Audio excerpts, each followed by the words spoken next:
Thank you very much, sir. Very good evening, one and all. In the connection of the webinar series, today we have the in this series the webinar on human in khaki and khaki mein insan. And you all are aware that we have the stalwarts and the speaker with us, IPS Ashok Kumar sir, with us. He is the DGP of the Uttarakhand. And Ashok Kumar was born and brought up in the small village Corona of the district of Panipat in Haryana. He received the primary education from the village government school and went on to be the BTech and the MTech from IIT Delhi. He joined the Indian Police Services in 1989 and served the various challenging assignment in the state of the UP and Uttarakhand in places like the Allahabad, Aligarh, Chamoli, Mathura, Shajapur, Manipuri and Rampur and the various other districts of the country. He was the instrumental in the eliminating terrorism from the Tarai region of. Currently, is the posted as the Director General Crime Law and Order. He held the portfolio of the IG Gadwal and the IG Kumaon, where he worked towards the human and the victim-oriented policing. He also worked as the Chief of the Intelligence and the Security Uttarakhand and the Director Vigilance Uttarakhand, where he has started a major drive against the corruption. He has also served with the CRPF and the BSF and the IG on the deputation basis, where he focused the Naxal challenges and managed the Indo-Pakistan border on the crucial Punjab frontier. He received the UN Medal for the servicing in the Strive the Town of Kosovo in the year 2001. He was awarded the Indian Police Medal for the meritorious services in 2006. He was also awarded the President Police Medal for the distinguished services on the occasion of the Republic Day 2013. He has the published awarded the prestigious outstanding the contribution to the national development award by the IIT Delhi alumni. He has been a Senate member of the IIT Delhi for the 3 years. He has also been the president of the IIT Delhi Alumni Association. He is the author of the famous book Human in Khaki, Khaki Mein Insan. The book has been translated into the Bengali, Gujarati and the Marathi also. The book has been awarded Pandit Govind Ballabh Pant Award by Bureau of the Police Research and the Development MHA. He has also authored 3 other books titled The Challenges to the Internal Security of India, Cracking Civil Services, The Open Secret, and The Ethics, Integrity, and the Aptitude. He has been the president of the Uttarakhand State Badminton Association from the 2005 to 17. His other interests include the badminton, tennis, and the reading. He is the force behind the Dehradun Marathon, which witnesses the participation of the more than 20,000 people every year.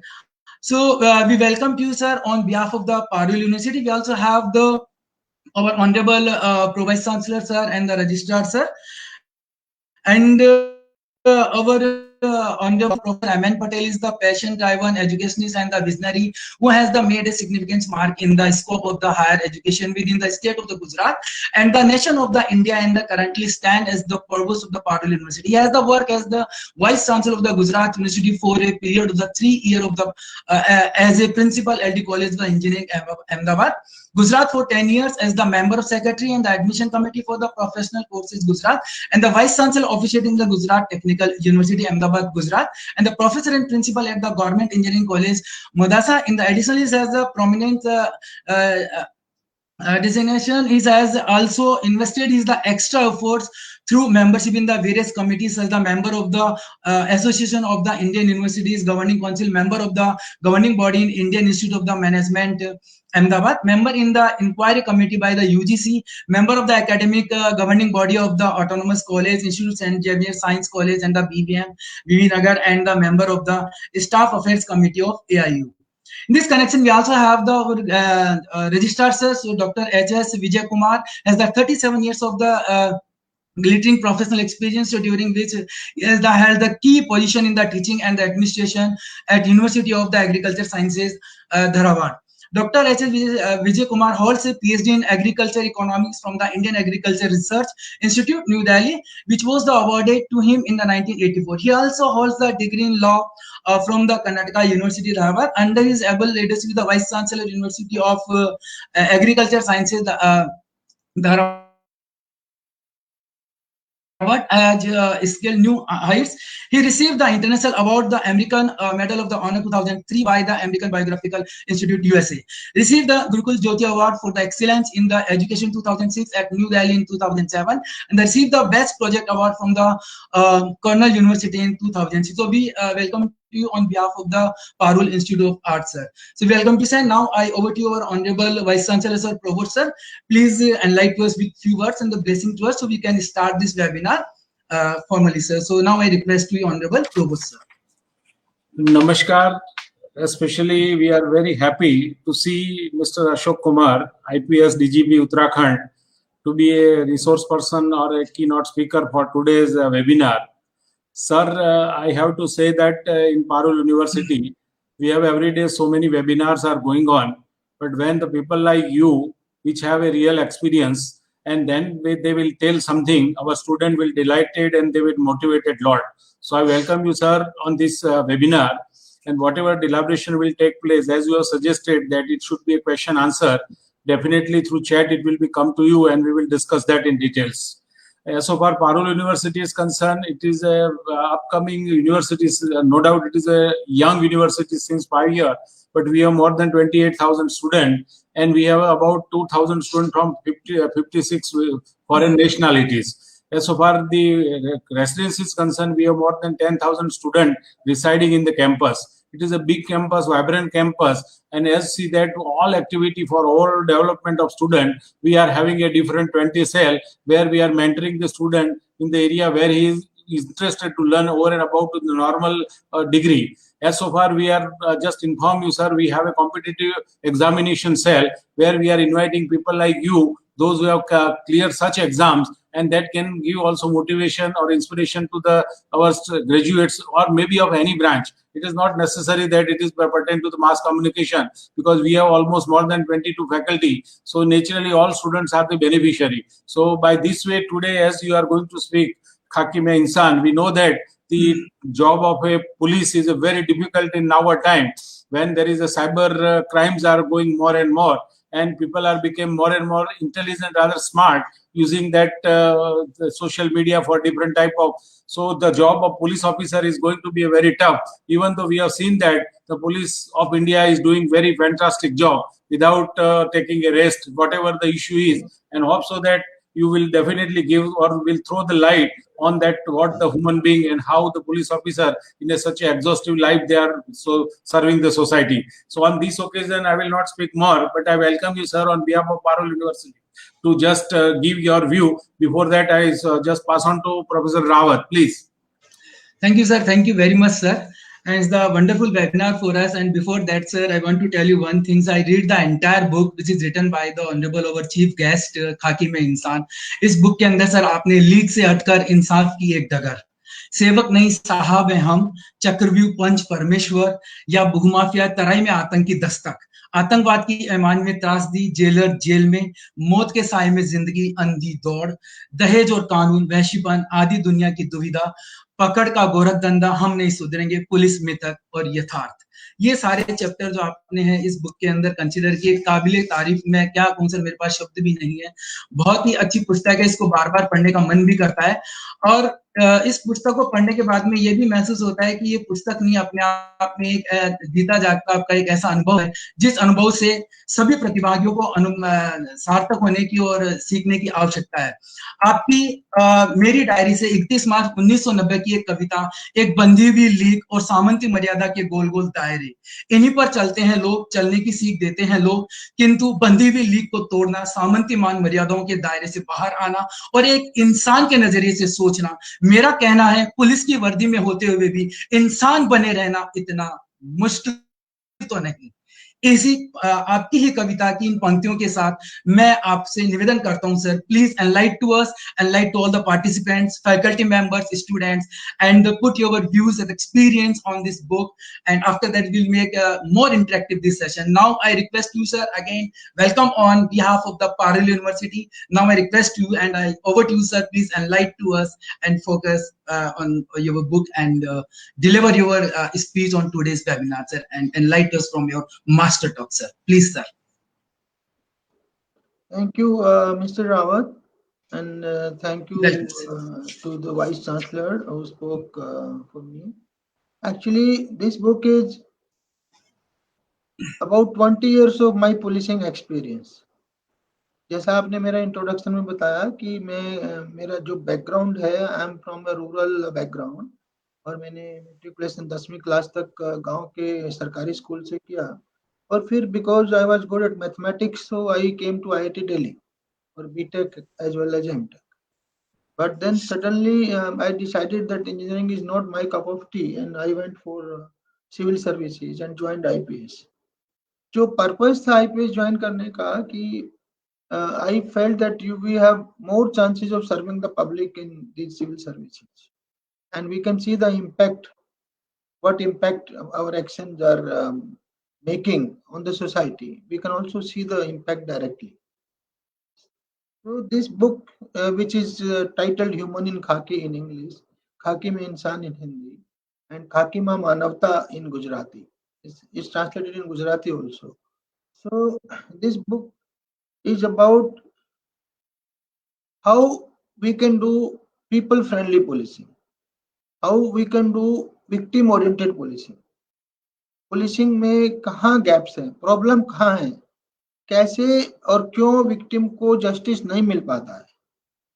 Victim को justice हमारे देश में usually आप note करेंगे कि जो rich है, जो इन्फ्लुएंशियल है, ऐसे लोगों को जस्टिस बहुत आसानी से मिलता है, रिच और इन्फ्लुएंशियल.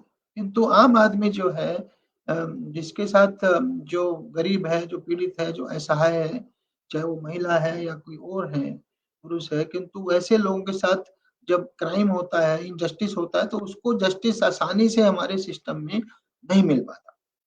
तो मैंने इस बुक के थ्रू वही कोशिश की है कि क्या फैक्टर्स हैं, क्यों हमारा जो है पुलिस जो उसका बेसिक काम है कि गरीबों को न्याय दिलवाना, क्यों वो ऐसा नहीं करा पाती है, कहाँ पे गैप्स हैं और कैसे इसको सुधारा जाए.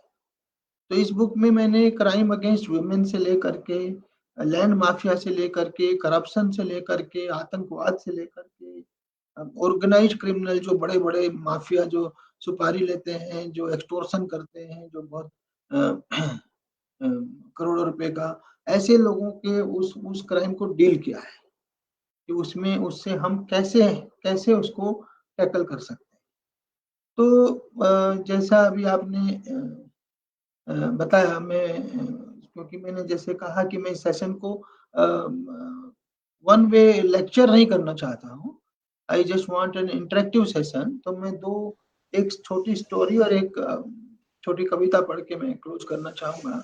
उससे आइडिया हो जाएगा कि बुक में क्या है और क्या कैसे इसमें आगे बढ़ सकते हैं. इसकी एक कहानी है, I refuse to toe the line. लीक से हटकर इंसाफ की एक डगर, पहली कहानी है. तो it is about a woman who is gang raped by 4 persons in front of her husband and father in law.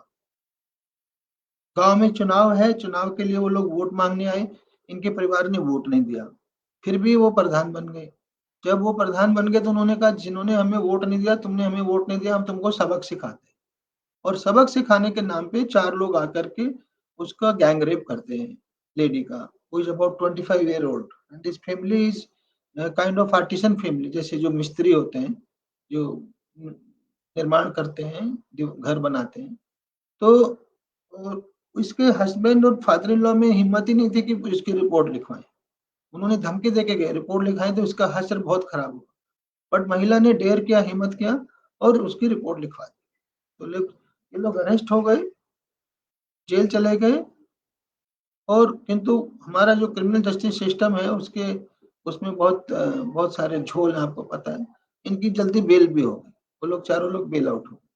तो इस बार उन्होंने कहा कि हम ऐसा सबक सिखाएंगे भविष्य में कोई डेयर ही ना करे. इस बार उन्होंने जुडिशियल रास्ता अपनाया और उसके हस्बैंड को ड्रग्स के केस में झूठा जेल भिजवा दिया पुलिस से मिलकर. So this lady approached me. I was district superintendent of police at Shahjahanpur, UP.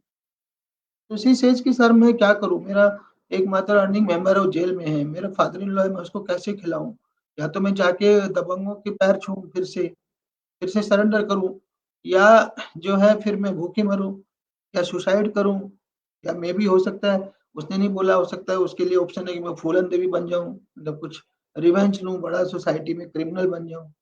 So her story was true और मुझे लगा कि भाई इसकी बात तो सही लग रही है। I got it inquired from two sources, one from the DSP of the area and another from the intelligence branch. So both of them turned up with different stories. DSP says her husband was involved in drugs, therefore उसको jail भेज दिया. LIU says that whatever the woman is saying is 100% correct because the whole village knows, because they have announced it in the village, because she got us arrested for the rape. That's why we got her husband fakely implicated in a fake case of drugs. So I told the DSP, why have you not told me the truth?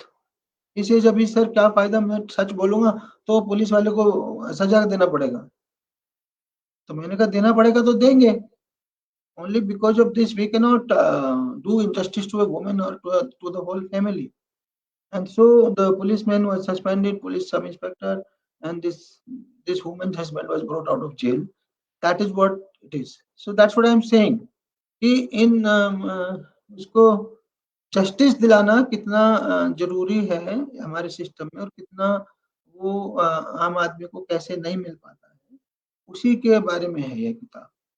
और एक मैं छोटी सी कविता और पढ़ना चाहूंगा, उसके बाद अगर कोई आप लोग के कोई सवाल होंगे तो वो आप कर सकते हैं. वो मैं कहता हूँ उसको एटीट्यूड की प्रॉब्लम. हम लोग जब IAS IPS में आते हैं तो हम लोग यूजुअली अपने को पब्लिक सर्वेंट नहीं समझते. It should be Indian Police Service, Indian Administrative Service. We start behaving like sahibs. So it's a satirical poem which says कि सेवक नहीं साहब हैं हम. इट इज ट्राइंग टू से कि दो वी शुड हैव बीन सेवक, और हम सेवक की तरह काम नहीं कर रहे हैं. उनका कहना जनता की सेवा करो सिर आंखों पर, किंतु हमारा कहना पहले खुद की सेवा तो कर लो और भी अच्छा है. उनका कहना कि संपूर्ण क्रांति से समाज को बदल डालो बहुत अच्छा है, किंतु हमारा कहना परंपराओं को बनाए रखो, लीक पर चलते चले जाओ, यथास्थिति में ही भलाई है और भी अच्छा है. क्योंकि जो लोग पावरफुल है वो अपनी यथास्थिति नहीं छोड़ना चाहते. They want to maintain status quo. So उनको कोई क्रांति, कोई चेंज नहीं चाहिए. उनका कहना है कि देश का विकास होगा तभी गरीब जनता से जब खुद जुड़ोगे. देश का विकास होगा तभी गरीब जनता से जब खुद जुड़ोगे. किंतु हमारा कहना, देश के विकास से हमें क्या लेना, खुद का विकास हो जाए वही बहुत है. जुड़ने दो हमें गोरे साहबों से पहले. हम जैसे, ये भी सटायरिकल लास्ट पैराग्राफ है. जुड़ने दो हमें गोरे साहबों से पहले, परंपरा है वो हमारी, जड़ें हमारी हैं इंपीरियल पुलिस में. ये आजादी से पहले IPS को IP कहा जाता था, इंपीरियल पुलिस. इंपीरियल पुलिस में ब्रिटिश एम्परर की पुलिस. तो इसलिए वो कह रहे हैं कि जड़ें हमारी हैं इंपीरियल पुलिस में, कैसे बन जाएं हम जनता जैसे, उनके तो माई बाप हैं हम, उनके तो साहब हैं. सो ये ओवरऑल थीम है इस किताब का कि हमें विक्टिम की कैसे हेल्प करनी है, कैसे उसको जस्टिस दिलाना है. और वो जैसा मैंने कहा कि क्राइम की स्टोरीज, करप्शन की स्टोरीज, एंटी टेररिज्म की कहानियां. एक बार जेल से ही रैकेट चल रहा था करप्शन का, एक्सटोर्शन का, तो हमने जेलर को जेल भेजा. तो इस तरह की इसमें 16 कहानियां हैं. उनके माध्यम से जो रियल लाइफ स्टोरीज हैं उसके माध्यम से कहीं ना कहीं कन्वे करने की कोशिश की गई है कि आखिरकार पुलिस वाले भी इंसान हैं और they can deliver justice and they can do a lot for the society. Thank you very much sir for this wonderful point जो आपने बताया. इसके साथ ही सर हमारे पास विद्यार्थियों के और फैकल्टी सदस्यों के सवाल भी आने स्टार्ट हो गए हैं. उनमें पहला सवाल यही है कि सर आप इस पुस्तक को लिखने के लिए प्रेरणा आपके अंदर कहाँ से आई और इसके पीछे लिखने का जो कारण था वो क्या रहा सर, कि आपने खाकी में इंसान पुस्तक लिख डाली. जहां तक मैंने इस पुस्तक को पढ़ा है तो उसमें आपके जो इन 16 कहानियों के अंदर जो तमाम जो कहानियां, उसमें आपने पुलिस की कार्यप्रणाली को भी सुधारने का एक भरकस प्रयास किया है और पुलिस की एक छवि निखारने का भी काम आपने इसके अंदर किया है.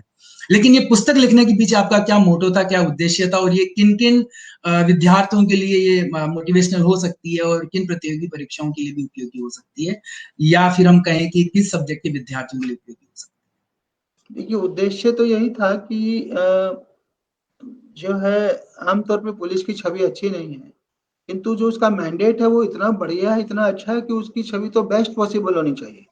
बिकॉज़ पुलिस बनी तो समाज के लिए, तो इसलिए अगर वो समाज के हित में काम करेगी, तो उसकी छवि बहुत ही अच्छी होगी, जैसे कोरोना काल में हुई। तो इसका उद्देश्य यही है कि पुलिस को कैसे उसको पॉजिटिव बनाया जाए और कैसे हम जो है पुलिस के अंदर के जो गैप्स हैं, जो कमियाँ हैं, उसको कैसे दूर करें। जैसे मैंने अभी आपको एटीट्यूड की प्रॉब्लम बताई या दूसरी करप्शन की, दलाली की प्रॉब्लम है और भी बहुत प्रॉब्लम्स इसमें डिस्कस किया है। तो उनको हाइलाइट करते हुए कैसे हम बेहतर पुलिसिंग करें और कैसे पुलिसिंग जो है समाज के साथ मिल कर के की जाए। और ये किताब जो है, जो भी आदमी सिविल सर्विसेज में आना चाहता है उसके लिए बहुत उपयोगी है, बिकॉज़ जो उसको मोटिवेट करेगी कि कितना कुछ करना पॉसिबल है। If you join civil services, उसके माध्यम से आप समाज में कितना बड़ा इम्पैक्ट और चेंज ला सकते हैं। दूसरा, इसमें केस स्टडीज भी है एक प्रकार से। It is kind of case studies for the whole system. हमारा पूरा सिस्टम कैसे फंक्शन करता है। और जो उद्देश्य यही है कि लोगों को पता चले अच्छी पुलिसिंग क्या है और क्या उनके अधिकार हैं, और they can demand good policing because these are their rights. और पुलिस को पता चले कि अच्छी पुलिसिंग करने से कितना बड़ा इम्पैक्ट आ सकता है, और अगर मेरे पास कुछ देने को है समाज में, तो उस एंगल से मैंने इसको लिखा है, जिससे कि इसमें समाज में पॉजिटिव चेंज आए, पुलिसिंग बेहतर हो, ये इसका उद्देश्य है। Thank you sir. आप ही की पुस्तक की एक कविता है, चक्रव्यूह में घुसने से पहले कौन था मैं और कैसा था।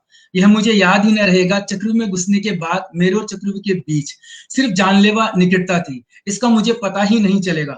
चक्रव्यूह से बाहर निकलने पर मैं मुक्त हो जाऊं भले ही, फिर भी चक्रव्यूह की रचना में फर्क ही नहीं पड़ेगा। हिंदी फिल्म अर्ध सत्य से ये कुछ पंक्तियां हैं।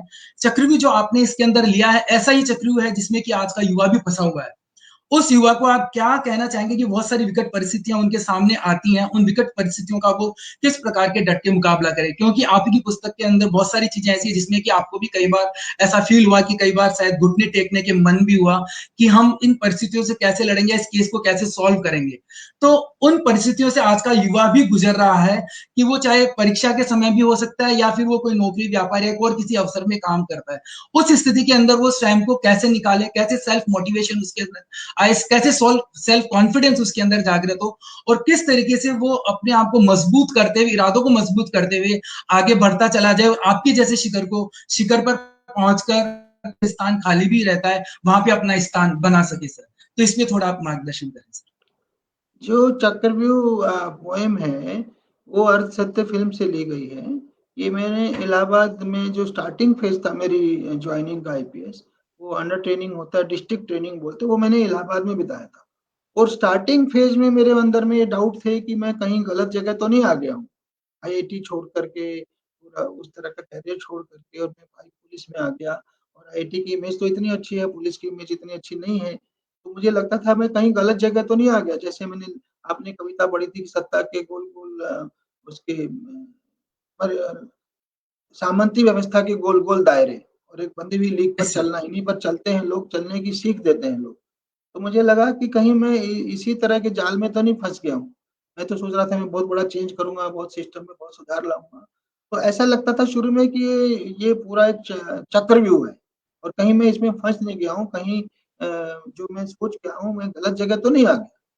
और जैसा आपने अर्थ सत्य की मैंने कोट किया है फिल्म से, किसी अच्छे लेखक ने लिखी है वो कविता। वो कह रहा है चक्रव्यूह में मैं फंस के फंस जाऊं या निकल जाऊं। सबसे बड़ी बात है कि चक्रव्यूह की रचना में कोई फर्क पड़ेगा क्या।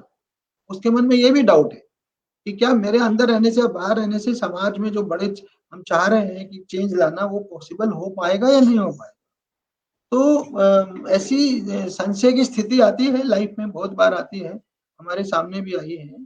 तो मैं युवा पीढ़ी को, जैसा आप कह रहे हैं, यही कहना चाहूंगा कि यदि हम अपने टारगेट्स के बारे में क्लियर हैं, यदि हम अपने गोल्स के बारे में क्लियर हैं, यदि हम अपने उद्देश्य के बारे में क्लियर हैं, तो पहले तो इसको हमें आइडेंटिफाई करना चाहिए, हम लाइफ में चाहते हैं क्या, और चाहने के लिए क्या चाहते हैं उसके लिए हमें अपने ऐसी लाइन चूज करनी चाहिए जो हमारे दिल के भी नजदीक है और जो दिमाग के भी नजदीक। कई बार क्या होता है, दिल से तो हम कुछ बनना चाहते हैं किंतु हमारा टैलेंट उधर नहीं। मैं आईआईटी जाना चाहूँ और मेरा टैलेंट मैथमेटिक्स में नहीं है तो कभी भी नहीं जा पाऊंगा। मैं सचिन तेंदुलकर की तरह क्रिकेटर बनना चाहूँ, किंतु मेरा क्रिकेट में सेटल नहीं हो पाता, मेरा नेचुरल टैलेंट नहीं। तो नेचुरल टैलेंट जिधर है, अगर मैं अपना दिलो दिमाग उधर लगाऊंगा, क्योंकि हर आदमी का किसी न किसी डायरेक्शन में कुछ इनबोर्न टैलेंट होता है, तो अगर मैं उसको आइडेंटिफाई करूं और फिर मेरे गोल्स भी उसकी तरह सेट हों, तो मैं सर्टेनली उनको आसानी से अचीव करूँ। और जब मैं गोल सेट कर लेता हूं, तो उनको अचीव करने के लिए फिर हमें अर्जुन की तरह फोकस्ड भी होना चाहिए, और हमें एकलव्य की तरह लगन भी होनी चाहिए कि बेशक मेरे पास सुख नहीं है, सुविधा नहीं है, गुरु नहीं है, कोचिंग सेंटर नहीं है, कोई बड़ी फैसिलिटी नहीं है अर्जुन जैसी, उसके बावजूद भी मैं अच्छा कर सकता हूँ। तो लगन भी होनी चाहिए। अगर ये करेंगे तो हम सर्टेनली राइज करेंगे। हम युवा पीढ़ी अपनी एनर्जी को पॉजिटिव डायरेक्शन में लगाएगी, फोकस्ड रहेगी, तो सर्टेनली बड़े रिजल्ट आएंगे। क्वेश्चन की इसी कड़ी में सर, आपकी पुस्तक में ही एक पंच परमेश्वर करके एक कहानी है, तो जैसा पंच परमेश्वर बताया गया है, और इसी पुस्तक के अंदर जो प्रेमचंद की कहानी है पंच परमेश्वर, उसकी भी कुछ पंक्तियां आपने ऐड करी हैं। तो उस पंच परमेश्वर की जो स्टोरी, उस स्टोरी के अंदर आपने बताया कि किस प्रकार से एक पंचायत है वो अपना फरमान सुना देती थी किसी एक जातिगत महिला के संबंध में, और जाति विशेष के लोग हैं वो कुछ एक गलत कार्य उस महिला के साथ में करते हैं, और पंच परमेश्वर मिलकर के एक फैसला सुना देते हैं। तो इस पुस्तक के अंदर से जब स्टोरी आपने ये जब वाक्य आपके सामने आया और जिस तरीके से आपने इसको हैंडल किया, उससे लगता है कि सर कहीं ना कहीं एक स्ट्रॉन्ग विल पावर की रिक्वायरमेंट होनी चाहिए हम इस तरीके के कड़े फैसले जब लेते हैं। तो विल पावर को स्ट्रॉन्ग करने के लिए, क्योंकि मुझे करीब इन 16 कहानियों को पढ़ने के बाद में सभी कहानियों में करीब यही लगा है कि कहीं ना कहीं एक स्ट्रॉन्ग विल पावर है वो आपके अंदर जनरेटी, तभी आप इतने बड़े स्टेप्स ले पाए। तो उस विल पावर को स्ट्रॉन्ग करने के लिए क्या टिप्स आप देना चाहते हैं सर, उसके ऊपर थोड़ा फोकस करें इसी कहानी के संदर्भ में, पंच परमेश्वर के संदर्भ में। देखिए, जो विल पावर है, जैसा मैंने कहा कि जो सिस्टम है वो यथास्थितिवादी है, जो सिस्टम है वो स्टेटस क्वोइस्ट है, बिकॉज रीजन साफ है, जो पावर में है, जिसके पास सुविधाएं हैं, वो अपनी सुविधा या पावर क्यों छोड़ना चाहेगा? तो they would like to maintain the status quo. Status quo कौन चेंज करना चाहेगा? जो गरीब है, जिसके पास, जो जिसको आगे बढ़ना है, वो चाहता है कि मेरा भी नंबर आए। तो वो स्टेटस क्वोइस्ट पूरा सिस्टम है जो पावर का सिस्टम होता है, जिसको मैंने शुरू में लिखा है सामंती मर्यादा और उसके गोल गोल दायरे। तो उसी पे मैं हम ये सोच के आए थे कि सिस्टम चेंज हम कर सकते हैं। तो मैं जो विल पावर, जो 16 कहानियों के थ्रू, आपने बहुत अच्छा पॉइंट पकड़ा है रावत जी, इन कहानियों के थ्रू मैं यही कहना चाह रहा हूँ कि यद्यपि सिस्टम में कहीं ना कहीं जंग है, सिस्टम में कहीं ना कहीं लेथार्जी है, सिस्टम में कहीं ना कहीं यथास्थितिवाद है, किंतु इसी सिस्टम के अंदर रहते हुए हम चेंज ला सकते हैं। चेंज असंभव नहीं है। इसी सिस्टम, अगर आपके अंदर विल पावर है, इच्छा शक्ति है, दृढ़ इच्छा शक्ति है, तो आप परिवर्तन कर सकते हैं, बहुत पॉजिटिव लाइफ में पॉजिटिव चेंजेस ला सकते हैं। जैसे जो कहानी आपने बताई पंच परमेश्वर, यानी जो प्रेमचंद की कहानी थी पंच परमेश्वर, उसमें दो दोस्त हैं, वो दुश्मन हो जाते हैं। इसके बावजूद भी जब वो पंच की कुर्सी पर बैठता है तो वो उसके खिलाफ रिजल्ट नहीं देता, जजमेंट नहीं देता, बिकॉज उसको लगता है कि तो मैं पंच बन गया हूँ, मेरे को प्रॉपर और सही, जो सही है वही निर्णय देना चाहिए। तो उसकी आत्मा जाग जाती है और फिर वो सही सही जजमेंट देता है, जबकि उसके अंदर का जो शैतान है वो बोल रहा है कि बदला ले लो, अभी राइट मौका, इसने मेरे साथ बहुत बड़ा धोखा किया। ठीक है। तो ऐसे ही इस कहानी में जब जो एक महिला है वो पहले भाग जाती है किसी के साथ, ठेकेदार के, भट्टे के मुनीम के साथ, वो उसको प्रलोभन देता है, उसके साथ भाग जाती है। उसका हस्बैंड बड़ी मुश्किल से उसको 1 महीने बाद वापस घर लाता है। तो जो ग्राम पंचायत है, उसकी कम्युनिटी की पंचायत बैठती है और ये कहती है, महिला तुम भागी क्यों? और भागना ही था तो फिर अपनी जाति के आदमी के साथ भागती है, हमारे यहाँ क्या मर्दों की कमी है? इसलिए वो पंचायत ऑर्डर करते हैं कि इसको दिखाया जाए कि हमारी जाति में भी मर्द, और 16 लोग उसके साथ गैंग रेप कर। तो इट वाज सो ट्रेजिक। तो मैंने कहा नहीं, हम 16 को तो अरेस्ट करेंगे, पूरी पंचायत को भी अरेस्ट करेंगे जिन्होंने ऐसा जजमेंट दिया। तो इस सब के लिए विल पावर की जरूरत होती है, नहीं तो आदमी सोच सकता है टाल दो, मीडिया में उछलेगा, ये होगा वो होगा, पूरा गांव विरोध में खड़ा हो जाएगा। तो बट हमने कहा नहीं, इतना बड़ा इनजस्टिस को टॉलरेट नहीं किया जा सकता। इसी के साथ जो टॉलस्टॉय की कहानी how much land does a man need की कुछ आखिरी लाइनें हैं।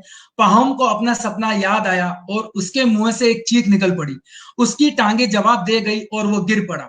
चीफ बोला, कितना अच्छा आदमी था, उसने कितनी जमीन इकट्ठा की थी। पाहोम का नौकर दौड़ते हुए आया और उसने उसे उठाने की कोशिश की, परंतु पाहोम के मुंह से खून निकल रहा था और वो मर चुका था। नौकर ने फावड़ा उठाया और पाहोम के लिए कब्र खोदी और उसे दफना दिया। उसे सिर से पांव तक सिर्फ 6 फुट जमीन की ही जरूरत थी। ये जो आपकी स्टोरी है ये, और जो कुछ पंक्तियां इंगित करती है कि आज इस भागदौड़ की जिंदगी में हर आदमी अपने से ज्यादा जितनी आवश्यकता है उतना नहीं, बल्कि उससे कई गुना ज्यादा वो पैसा कमा करके उसका संग्रह करता है।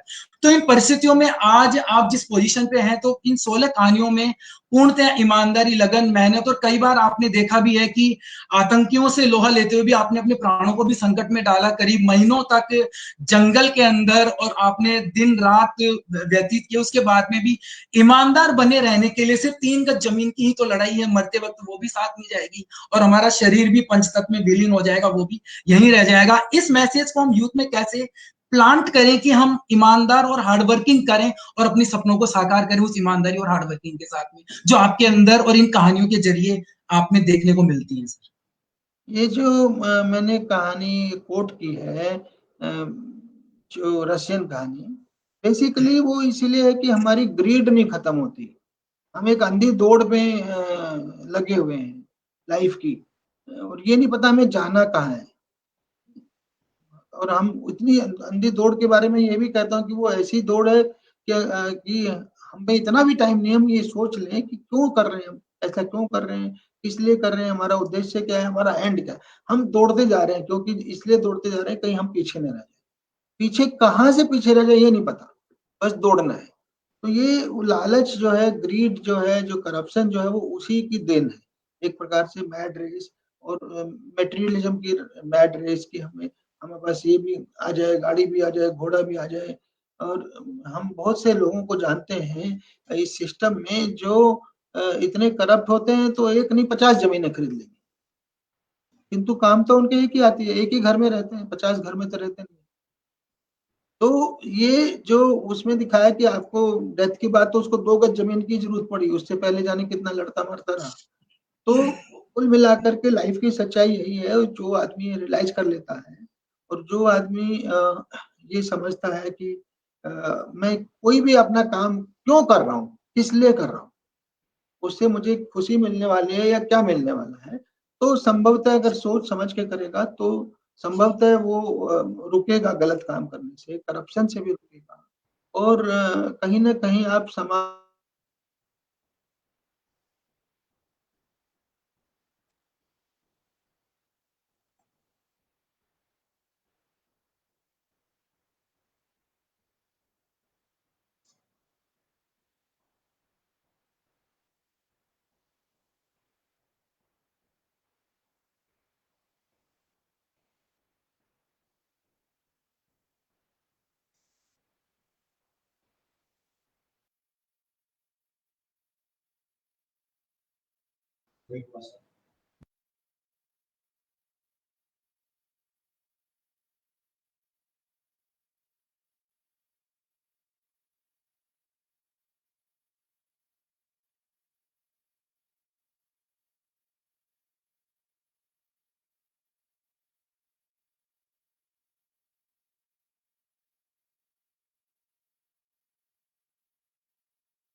रावत सर शायद कनेक्टिविटी प्रॉब्लम है, देख लेना। ब्रिजे भाई को बोलो। हाँ यस सर, उनका नेटवर्क है, मैं फोन कर रहा हूँ सर।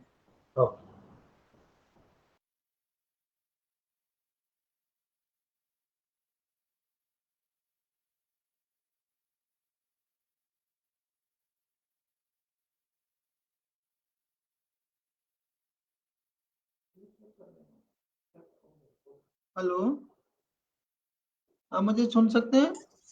हाँ yes sir, we can see you sir, we can hear you. Yes sir, connection disconnect हो गया था, तो ये कोई बात नहीं सर। मेरे को सडनली याद भी नहीं आ रहा क्या बात कर रहे थे अभी हम। सर हमारी बात चल रही थी ये जो 3 गज 2 गज जमीन की व्यक्ति को हाँ। रिक्वायरमेंट रहती है, हम ग्रीडी बन जाते हैं, लालची बन जाते बस हैं, मुझे याद हम आ इस गया। लालच को कम कैसे करें? मेरा यही था कि पैसा अपने आप में एंड नहीं है, वो एक माध्यम है खुशियां पाने का। तो खुशी किस चीज से मिलती है, वो हर आदमी के लिए अलग अलग डेफिनेशन होती है। किसी को दूसरों की मदद करके खुशी मिलती है, किसी को खेल करके खुशी मिलती है, किसी को पेंटिंग और आर्ट्स में खुशी मिलती है, किसी को एक अच्छी किताब कविता लिखने में खुशी मिलती है। तो परंतु पैसा अपने आप में खुशी नहीं है। पैसा अपने आप में तो एक कागज है, वो आपको खुशियां खरीद सकता है, सो कॉल्ड खुशियां, पर पता चला वो भी अस्थाई है, वो भी स्थायी ना हो।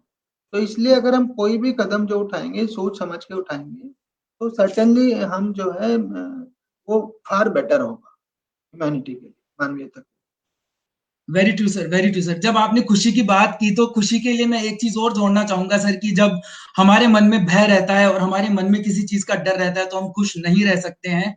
और इसी के चलते सर एक जो 7 साल की एक बच्ची है संध्या रामचंद्रन की कविता why can't I smile in the peace, इस दुनिया में खेलने दौड़ने व गिरकर भागने के लिए मेरे पास कोई गालियां नहीं बची, साइकिलिंग करने को भी कोई जगह नहीं, न ही छुपने को और घुटनों के बल चलने को कोई स्थल।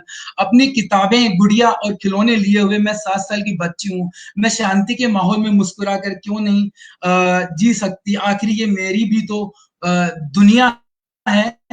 इसी के संदर्भ में सर अजमाबाद और अमान में त्रासदी है, और जो तराई में जो आतंक ने जो दस्तक दी थी, और आपने जिस तरीके से हीरा सिंह और जो दूसरे आतंकी थे उनको अपनी पूरी प्लानिंग के साथ में जो प्लानिंग जो स्ट्रेटजी आपने अपनाई, उस स्ट्रेटजी के जरिए सर आपने पूरा ये जो पूरा प्लान किया और टारगेट को अचीव करके आतंकवाद का जो सफाया किया।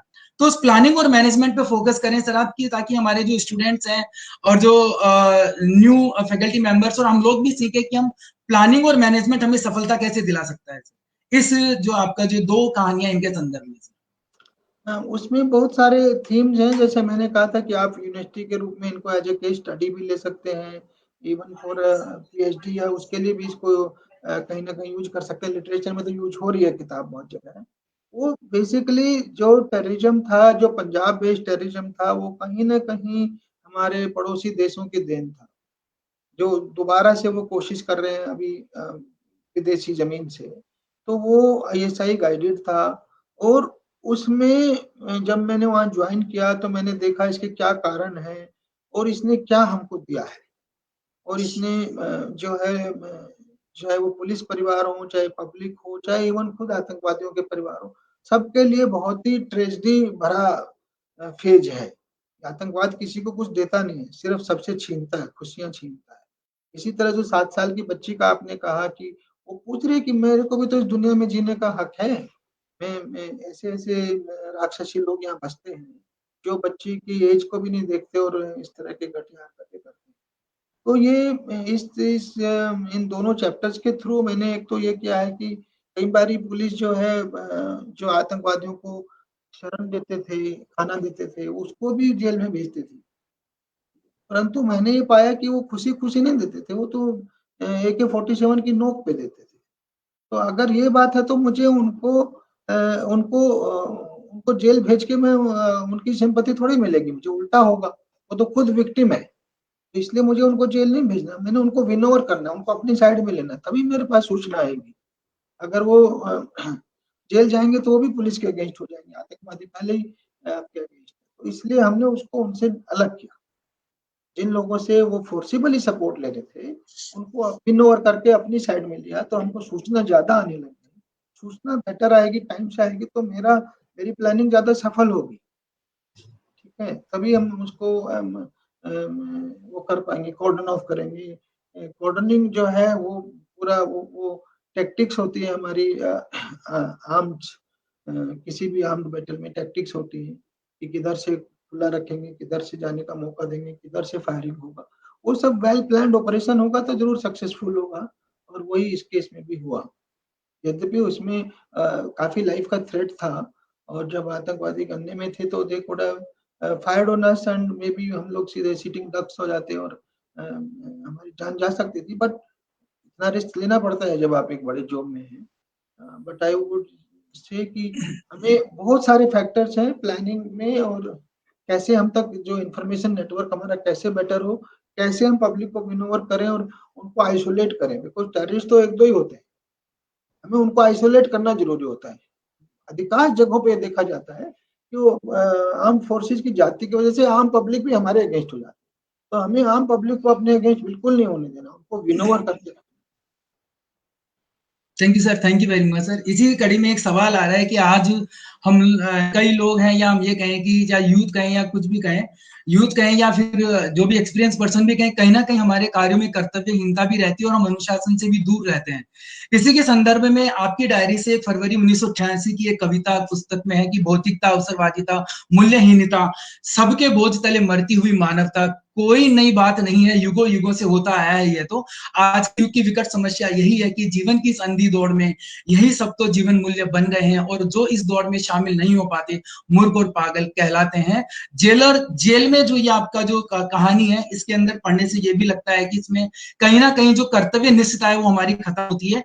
तो व्यक्ति कर्तव्य पूर्ण और अपने कर्तव्यों का पालन ठीक तरीके से कैसा करता रहे, उसके लिए आप क्या टिप्स जो हमारे प्रतिभागी हैं आज जो इस प्रोग्राम में जुड़े हुए उनको आप देना चाहते हैं कि हम अपने हमारे कर्तव्यों को नहीं भूले, चाहे परिस्थितियां हमारे समक्ष कैसी भी आ जाए? देखिए, प्रॉब्लम वही जैसे मैंने बोला, मैड रेस, रैट रेस, उसी की प्रॉब्लम है। हम बिना सोचे समझे एक रैट रेस फॉलो कर रहे हैं कि वो उसने 2 गाड़ी आ गई तो मैं भी 4 गाड़ी ले लूं, उसके पास ये बंगला आ गया तो मैं भी डबल बंगला कर लूं। तो उस रैट रेस की वजह से हम लोग अपना कर्तव्य पालन छोड़ के करप्शन में उलझ जाते हैं, और जो हमारे सामने जो हमें पब्लिक सर्विस के रूप में हमें डिलीवर करना है वो ना करके हम उसको आने वाले को परेशान करने लगते हैं, उसकी फाइलों पे सीट ओवर कर जाते हैं। जो उसके नेचुरल राइट्स है, मान लिया किसी को अपना मकान बनवाना है, किसी को लाइसेंस बनवाना है, उसके अधिकार है, उसको हमें देना चाहिए, हम we should be happy to give it to him और हर। किंतु हम लोग जो कुछ लोग हैं हमारे जो रैट रेस में शामिल हो जाते हैं, वो हर चीज में करप्शन शुरू हो जाता है। चाहे वो पुलिस के पास कोई आया पहले से पीड़ित है और उससे बोलेंगे तुम्हारा एफआईआर नहीं करेंगे, नहीं मेरे को ये पैसा चाहिए, या मतलब वो पैसे के दबाव में एफआईआर नहीं करेगा। तो ये सारी चीजों का हमें इम्पैक्ट देखिए, इधर मैं अपनी सुख सुविधा के लिए ये सब कर रहा हूँ, किंतु उसका इम्पैक्ट उस आदमी के लाइफ पे कितना बड़ा है वो आप सोच ही नहीं सकते। उसका परिवार जो है जो बिल्कुल खत्म हो जा रहा है, तो वो जो आपकी आत्मा अगर जिंदा रहेगी तो अगर आप उसको सोचेंगे तब आप कभी गलत काम नहीं करेंगे। अगर मैं तो सोचता हूँ अगर आप कर्तव्य पालन में खुशी लेते हैं और दूसरों की को खुशी देखकर आपको जो खुशी मिलती है वो और किसी भी खुशी से बड़ी होती है, तो उसमें खुशी हम ले instead of going for this material gains. वो तो लाइफ में आ ही जाएंगे अगर आप सही काम कर रहे हैं, अपना कर्तव्य सही से पालन कर रहे हैं, तो वो खुशी मटेरियल गेन्स वाली खुशी से 10 गुना अच्छी होगी। सवालों की इसी कड़ी में सर क्या है कि यदि हम जीवन में निडर ना रहें तो हमारा जीवन सार्थक नहीं है। तो निडरता जीवन में होना बहुत जरूरी है। इसी को लेकर के मौत के साए में जो एक कहानी है जो कि आपने लिखी है, उसमें भूपेन हजारिका की जो कविता है गंगा का एक अंश उसमें है, तुम्हारे असीम फैलाव से हजारों असहाय जन दर्द से कहराते रहते हैं, फिर भी तुम निशब्द बहती रहती हो, तुम्हारे किनारों पर नैतिकता ध्वस्त होती रहती है और मानवता कहराती रहती है, फिर भी तुम अविरल बहती रहती हो। हे शक्तिशाली गंगा माँ, इतिहास तुमसे मांग करता है कि तुम आगे बढ़ो और आम आदमी को शक्ति दो, ताकि वह आगे बढ़कर अपनी लड़ाइयां खुद लड़ना सीख जाए। आज का यूथ भी अपने मनोभाव में कुछ इसी तरीके से उलझा रहता है कि वो किस तरीके से अपने जीवन की लड़ाई लड़े और अपने करियर में आगे बढ़े, और निडरता उसके मन में रहे, क्योंकि निडरता का होना भी बहुत जरूरी है। कई सारी परिस्थितियां ऐसी आती हैं कि वो निडर नहीं रह पाता है और बैकफुट पे आ जाता है। तो निडरता कैसे डेवलप हो उसके लिए आप क्या टिप्स देना चाहते हैं सर? ये थोड़ा सा इस एक तो ये जो बैकग्राउंड है जो भूपेन हजारिका की गंगा मात एक जो कविता है, उसको मैंने इसलिए लिखा है कि ये जो कहानी है वो हरिद्वार और रुड़की बेस्ड है, और दोनों गंगा किनारे पे बसे हुए शहर हैं, हरिद्वार और रुड़की, और वहाँ पे एक बहुत बड़ा माफिया डॉन जो है एक्सटोर्शन की डिमांड कर रहा था किसी इलेक्ट्रॉनिक शॉप वाले से और इधर किसी ट्रांसपोर्टर से, और उसकी जमीन पे उसकी नजर थी। और उस ऑपरेशन में उन्होंने मुझे अप्रोच किया तो मैंने कहा ठीक है, रिपोर्ट लिखवा दो। जब उन्होंने रिपोर्ट लिखाया तो उसने माफिया डॉन ने उसको फोन किया कि तुम्हारी इतनी हिम्मत कैसे, मैं तो 5-5 लोगों को मर्डर कर देता हूँ, तो भी लोग मेरे खिलाफ रिपोर्ट नहीं लिखवाते, तुमने कैसे हिम्मत कर। तो वो जो निडरता वाली बात है, तो वो बहुत डरा हुआ था मेरे पास आया दोबारा। मैंने कहा मत डरो, हम तुम्हारे साथ हैं और हम इसको 100% हम इसको पकड़ेंगे या निस्तारबोध करेंगे। और फाइनली एंड में वही हुआ। तो निडरता तो लाइफ में कुछ भी अचीव करने के लिए बहुत जरूरी है। आप निडर नहीं होंगे तो कभी भी माउंट एवरेस्ट नहीं चढ़ पाएंगे। आपको कबीर कबीर का दोहा याद आ ही सकता है। वो कहते हैं कि जिन ढूंढा तिन पाइया गहरे पानी पैठ, मैं बावरी डूबन डरी नहीं किनारे बैठ। मतलब जिन्होंने सागर में ढूंढा उनको मोती मिल गए, गहरे पानी जाना पड़ेगा मोती ढूंढने के लिए। और मैं डरा रहूंगा तो किनारे बैठ के खाली भजन करता रहूंगा या कुछ भी, मैं मेरे को कुछ नहीं मिल सकता। तो वो जो डर है लाइफ में, कुछ भी बड़ा अचीव करना तो डर तो निकालना ही होगा। बिकॉज आपको डर भी आपको स्टेटस को की तरफ ले जाता है, क्योंकि जो है वो है, उससे आगे बढ़ना तो मुझे कुछ एक्स्ट्रा ऑर्डिनरी करना पड़ेगा। एक्स्ट्रा ऑर्डिनरी जब मुझे करना तो चेंज चाहिए, चेंज चाहिए तो उसके साथ डर भी है। कहीं ये सफल नहीं हुआ, कहीं जो मैं कर रहा हूँ इतना कुछ, इतना बड़ा चैलेंज पहले से हट के कर रहा हूँ तो कहीं मैं फंस तो नहीं जाऊंगा। तो वो सारे डर आशंकाओं से आपको पार पाना पड़ेगा। You need to be bold, तभी आप कुछ बड़ा कर सकते हैं। निडरता तो पहली शर्त है। Thank you sir, thank you very much sir. सवालों की इसी कड़ी में एक सवाल और आ रहा है कि सर, और आपकी पुस्तक में भी है कि जो भेड़चाल और जो अंधी दौड़ है उसमें कई मानवता खो गई है सर। आज हम देखें कि आज सोशल मीडिया की दौड़ में हमारा युवा दौड़ रहा है, तो फैशन की दौड़ में वो दौड़ रहा है, तो कहीं अंधी दौड़ में इतना पागल है कि वो मानवता को भूल भी चुका है। इसी में चलते आपकी जो 10वीं कहानी है उसमें है अंधी दौड़ आज, और इसमें आपने अपनी डायरी से अगस्त 1983 में लिखा है, आजकल सभी दौड़े जा रहे हैं जीवन की अंधी दौड़ में। दौड़ इसलिए नहीं कि आगे कुछ पाने को है, दौड़ इसलिए कि कहीं वो पीछे न रह जाए। अगर उनसे पूछो ये दौड़ किस लिए, तो जवाब मिलता है आगे बढ़े चलो बस, उद्देश्य और अर्थ खोजते रह गए तो पीछे रह जाओगे। आज के युग का मुहावरा है, सोचो मत आगे बढ़ो, इसलिए इसका नाम है अंधी दौड़। लेकिन सर कहीं ना कहीं अंधी दौड़ में मानवता खो चुकी है, तो लोगों में मानवता बनी रहे, संवेदनहीन नहीं वो संवेदनशील बने। तो संवेदनहीन वो क्यों रहे, संवेदनशील वो कैसे बने, इसके लिए क्या टिप्स आप देना चाहेंगे? क्योंकि अंधी दौड़ पुस्तक में अपना एक जीवंत उदाहरण और अपना अनुभव भी आपने साझा किया है कि किस तरीके से एक बस पलटी और लोग देखते चले गए, कारवां जो है उसके अंदर लोग देखते गए, लेकिन जैसे ही आपने सहायता की तो लोग साथ में आए और 20-25 लोगों की जान भी बचाई। तो ये जो संवेदनहीनता हो रही है उस संवेदनशीलता में कैसे बदले और अंधी दौड़ से लोग कैसे दूर हों, उस पे थोड़ा सा यदि आप अपना पक्ष रखें सर, तो हमारे प्रतिभागी और विद्यार्थी हम सभी लाभान्वित होंगे कि हम अपनी संवेदनशीलता को जिंदा कैसे रखें। ये जो आपने कहानी बताई है मथुरा जनपद की कहानी है। मैं एसएसपी मथुरा था वर्ष 2000 में, और वहाँ गोवर्धन में मेला लगता है और वहां से लोग लौट रहे थे। गोवर्धन पर्वत की परिक्रमा करते हैं लोग। वहां से लोग जब वापस लौट रहे थे तो मैं वापस लौट रहा, तब मैंने हाईवे पे ये बस देखी, दिल्ली आगरा हाईवे। तो ये जो बस जो पलटी थी, तो बस पलटी हुई है, लोग चीख चिल्ला रहे हैं, तब भी कोई भी ट्रैफिक नहीं रुक रहा है। तो ये संवेदनहीनता है। मतलब लाइफ में एक न एक दिन हर किसी को कहीं ना कहीं एंड तो होना है। मतलब लोग देख रहे हैं कि हमारे साथी लोग ही यहीं पे मरे जा रहे हैं, चीख चिल्ला रहे हैं, तब भी उन पे समय नहीं है। बस भागे जा रहे हैं, ये आगे जाके क्या कर रहे हैं, कुछ बड़ा नहीं करना होगा, कुछ नहीं, कोई छोटी मोटी बात ही तो होगी, कहीं जाके पहुंचना होगा। बट क्योंकि जैसा मैंने कहा कि हम लोग सोच नहीं रहे हैं, हम खाली मैट रेस में शामिल हो गए हैं। कहाँ जाना है, क्यों जाना है, उसका क्या मीनिंग है। अगर हम थोड़ा भी सोचेगा कोई इंसान की मेरी आधा घंटा लगाने से इतने लोगों की जिंदगी बच सकती है, तो मैं कोशिश करूं तो सर्टेनली फर्क पड़ेगा। तो वही है संवेदनशील होना, मतलब किसी की वेदना को बराबर महसूस करना, तब आप संवेदनशील होंगे। और जब संवेदनहीन मीन्स कि आपको किसी दूसरे की वेदना से फर्क ही नहीं पड़ता, तो फिर आपकी वेदना से भी किसी को फर्क नहीं पड़ेगा। सारा समाज अगर संवेदनहीन हो जाएगा तो एकदम से कैसी स्थिति होगी आप समझ सकते हैं। हम लोग मशीन बन के रह जाएंगे। तो हमें मानवीयता के गुण होने चाहिए और संवेदनशीलता उनमें से मतलब सबसे बड़े गुणों में से एक है। वही मैंने इसके थ्रू कहने की कोशिश की है। और हम लाइफ में कुछ भी करें तो उसका एटलीस्ट हमें अर्थ तो खोजना ही चाहिए कि हम ये क्यों कर रहे हैं, इसको करने से क्या बड़े काम होने वाला है। बिना अर्थ के कुछ भी नहीं करना। Thank you sir, thank you very much sir. जैसा कि है कि मानवीय मूल्यों में हमें समय भी के निकट भी हम जा रहे हैं, करीब 4:55 हो चुके हैं। आपका भी व्यस्तम समय, यदि आप परमिशन दें तो 1-2 सवाल हम और लें इसके अंदर, 5 आपकी मिनट और परमिशन। मैक्सिमम ले सकते हैं। अच्छा, thank you sir, thank you very much sir. तो करप्शन के बारे में आपने बात अपनी पुस्तक में कही है, आदि दुनिया की दुविधा के बारे में, वैश्वीकरण, पुलिस मिथक और यथार्थ, ये सभी कहानियां जो कहीं ना कहीं हमारे अंदर मानवीय मूल्य स्थापित करती है और हमारे को अंदर से जगाती है। हमारे साथ हमारे यूनिवर्सिटी के रजिस्ट्रार सर भी जुड़े हुए हैं, doctor H S Vijay Shankar sir. तो now I request to sir please से few words, so after that sir, Thank you because very sir much. Have 5 minute. Thank you very much, Rawat sir. DGP sir, namaste. On behalf of Pali University, I should say that this has been a very, very enlightening 1 hour for us.